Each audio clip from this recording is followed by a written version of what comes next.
Dipersilahkan untuk rombongan Ngajaya dari barat, timur, utara, dan selatan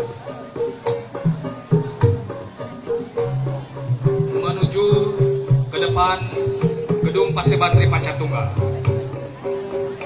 Setelah tadi kami mengutarakan bahwa upacara adat Serentau telah menjadi warisan budaya tak benda nasional yang ditetapkan oleh pemerintah pada tahun 2019. Bersamaan dengan itu juga, pemerintah Indonesia pun telah menetapkan masyarakat adat Karuhun Urang Sunda Wiwitan Cikur Kuningan sebagai salah satu yang mendapatkan penghargaan ikon Pancasila dengan beberapa masyarakat Nusantara lainnya.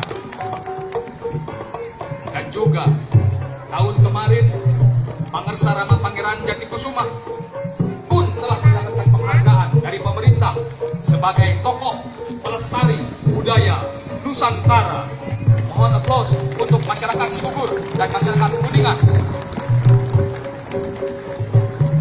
Suatu kebanggaan dalam prosesi ngajajak ini juga menunjukkan simbol-simbol yang berkaitan dengan ikon Pancasila.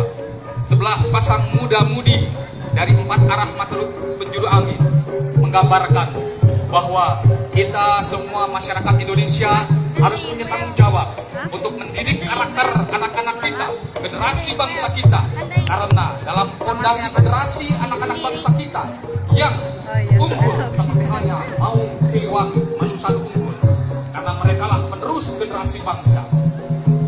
11.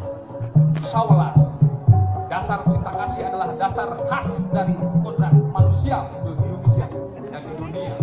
Dan di belakang sebelah pasang muda-mudi ada ibu menyunggi padi.